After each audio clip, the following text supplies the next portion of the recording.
Take care, guys.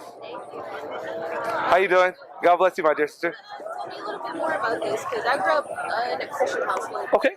As of recently, I've kind of been like questioning that faith, that religion, but I am familiar with Muslims, so I think it might be something for me to look into, something I might be more Absolutely. into Christianity. Absolutely, my dear sister. So, I don't know if you're aware or not, but Islam and Christianity, we have a lot in common. We do have differences, but we do have a lot in common.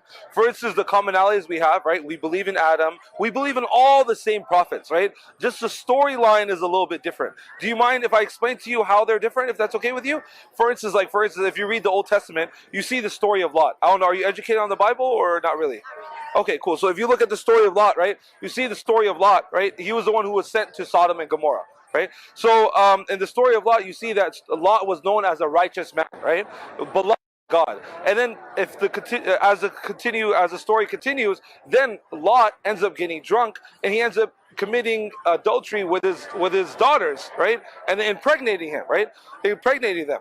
We believe that Lot is a righteous man. Well, we just don't believe in the story of him impregnating his own daughters. You understand? We believe in the story of Noah as well, but in the Bible, it says Noah was a drunkard. We don't believe in these aspects of Noah, right? We believe in David as well as a great prophet, extremely wise man. But in the Bible, it talks about David being a man who would have intimacy with other man's wives and then send them off to war so he could keep the women. You know what I'm saying? We do not believe David to be like that whatsoever. We believe the differences that we have with the Christians is we believe the prophets are the role models for mankind. Right? They're the most exceptional men, and these men are the role models for mankind. So let's say, like for instance, have you ever heard of Prophet Solomon? Right? Solomon is known as the most richest man, and the man who Almighty God gave the most kingdom to on earth. There was no man that will ever be as rich and as powerful as Solomon, right? So he is an example for the rich and the powerful, how to behave if you do have that type of wealth. Because since Solomon was such a rich man, he was also known as an extremely merciful man as well. He had the ability to control the wind. He also had the ability to speak to animals. One time he was marching with his army, and there was a row of ants in front of his army. He was speaking to the ants, and the ants were telling him, "Are you guys going to crush us, right? Since you guys are walking through this way?" He said, "No, we're not." He said, "We're going to go around you," right? Showing mercy to those ants, right? Look, such a big, powerful man. If he wanted to, he could have crushed those ants and not worried about it. Does not even think about it. But obviously, Almighty God used him as an example for us that if we are rich and powerful, to not step on those who are below us. You understand? It's important for us to care for them. So we believe the Prophet Muhammad is known as the final prophet of God. Did you get the book about the Prophet Muhammad? So we believe the Prophet Muhammad is the final prophet of God, right? And he is the greatest role model for all of mankind, right? Because we believe that every single person is tested differently. For instance, if we were alive at the time of Moses, the test would be, are you going to follow Moses or are you going to go against Moses, right? Are you going to follow Moses or are you going to follow the Pharaoh, right? So those are your two options at the time. And then let's say if we were alive at the time of Jesus, are you going to follow Jesus or are you going to go against Jesus, right?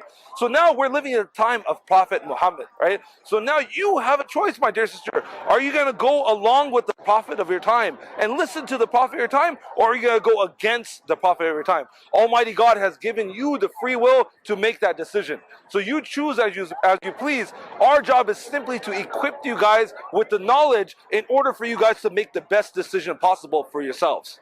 You understand? You feel the energy, right? It's beautiful. Yeah. Do you know why we're feeling this energy right now? Because right now we are talking about the Most High. As we talk about the Most High, my dear sister, the Most High is talking about us as well. So as we're talking about the Most High in the congregation, the Most High is talking about us in the congregation as well. But he's talking about us in the congregation of angels. That look, my servants below are talking about me. I hear them speaking about me, and I'm speaking about them as well. Okay, my dear sister? So if you want, I remember you mentioned that you do believe that this is something that does, your soul is kind of searching and it kind of fits with Islam. Is that something that you said, my dear sister? Pretty much along those lines, yeah. I think it would fit. Okay, beautiful. So if you don't mind, I could share with you what the teachings of Islam are, right? And based on that, you could decipher if you are ready or not to accept Islam. Cool? So I'll go ahead and walk you through a quick story of the Prophet Muhammad and a man who asked the Prophet Muhammad, what is Islam? So I'll explain to you the 5 pillars of Islam, right? And then the 6 pillars of faith. right? So if you accept these things, then my dear sister, you are ready to accept Islam. Okay, my dear sister? Okay, so I'll go and share with you, okay? So once a man came to the Prophet of Allah, right? And he said, "Oh Prophet of Allah, what is Islam?" Right? So the Prophet of Allah said, Islam is when you testify that there is no God but Allah, right? And that Muhammad is the messenger and the servant of Allah, right? And that you testify that you are going to help the poor and feed the needy, right? And to pray your prayers to be grateful to the Almighty Creator, right? To fast during the holy month of Ramadan, right? And to visit the holy city of Mecca at least once in your lifetime, only if you could afford it, because we believe that Almighty God will never put a human through what they cannot handle. Everything that you are put through in your life is only you have the ability to overcome it. It's either you understand that, you have the wisdom and the knowledge to understand that, or you don't, right? But Almighty God will never put you through something that you cannot handle, or will never put you through anything that you cannot overcome. So do you agree with these 5 pillars, my dear sister? Okay, beautiful. So now I'm going to walk you through the 6 pillars of faith, right? So then the man asked the Prophet of Allah, what is faith?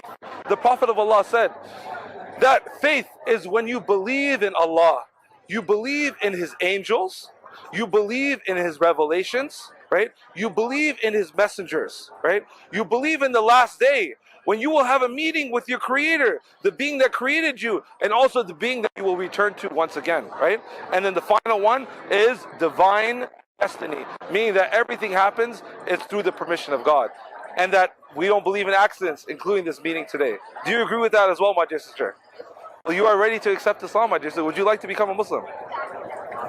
Okay, so what you have to do, my dear sister, so now you believe it with your heart. The next is just confess it with your tongue, right? So what is called the proclamation of faith. In Arabic, it's called the shahada, right? So now what I'm going to do is I'm going to repeat some phrases in Arabic. You repeat after me, right? And then I'll translate it in English, okay? And then after that, then you will officially be a Muslim, my dear sister. And I want you to know, this is an extremely blessed journey, okay? It's an extremely blessed journey. And I'm telling you right now, this is one of the best decisions you're ever going to make in your life, okay, my dear sister? Okay, so just repeat after me, all right? Ashhadu Allah ilaha illallah wa ashhadu anna Muhammadan abduhu wa rasuluh. I bear witness there's no God but Allah, and I bear witness the Prophet Muhammad is the prophet and servant of Allah. MashaAllah, my dear sister. Welcome to Islam, my dear sister. Welcome to Islam. I want to let you know, my dear sister, everything that you've done in your past has been forgiven. Allah is the most merciful. Allah is the most kind. Okay? So everything that you've done in your past has been forgiven. Because Allah does not believe in harming people or punishing people who didn't know what they were doing. You understand? Now you have knowledge, so now it is different. Okay, my dear sister? And now you're going to begin your journey, right? Full of knowledge, wisdom, and grace. So I just want to say I welcome you, my dear sister. If you like, there's a club on campus too called CSUN MSA. That you could be in touch with the different sisters as well. Okay, my dear sister? Yeah, I have a personal Instagram that if you want, you can reach out to me. It's I am the Warner. I am the Warner. And I believe CSUN MSA, they have an Instagram as well. Yeah. And obviously, if you have any questions in the future, please feel free to reach out and ask. There's no such thing as a bad question, okay? Yes. Yeah, so this is me right here. Cool? So just send me a message. That way I know it's you because, yeah, it's a lot of people, yeah. Oh, so the thing is, as a Muslim man, I'm not allowed to shake so a woman that's not my wife, right? So as Muslim men, we're taught to preserve ourselves for our wives. So as, since we're not married, I'm not able to touch you. It's out of respect for you, and it's out of respect for my future wife as well. Right, okay, So, thank you, my dear sister. Like I said, my name is Destiny. Yes. If a sister was here, I guarantee you, the sister will be hugging you right now. Okay, my dear sister? Okay. Well, do you live in the area, by the way? I do. I stay in the dorm. Okay, beautiful. So what you can do is you can contact me on Instagram, and what I could do is I could introduce you to the local mosque right here. It's right down the street, right? Yeah, and then that way you could be in contact with the sisters, you know? Okay, beautiful, my dear sister. So, okay, wonderful. And then what was your name once again? Destiny. Destiny. Okay, that's a beautiful name. Thank you. Beautiful. Now your destiny has changed in a positive way. Yeah. Do you feel the energy, by the way? I do. Like you said, like I said, it's very powerful. It's moving, and I feel like you said, it was the right step to take. Absolutely. And I want you to know too, this is not a sprint. It is a marathon. Okay. So this walk is between you and your creator, okay? Everything is between you and your creator. You don't need to involve anyone else, okay? And those books right there is going to give you enough knowledge to understand what you do need to understand, okay? I want to give you one final book, which is called The Creation of the Universe, okay? So it's a fantastic book, right? It basically explains how the universe was created according to the Islamic perspective, okay? And did he give you a prayer manual as well? Okay, fantastic, my dear sister. Well, you have everything you need to start your journey. And if you have any questions in the future, feel free to ask, okay? God bless you, my dear sister. I hope you have a good one, okay?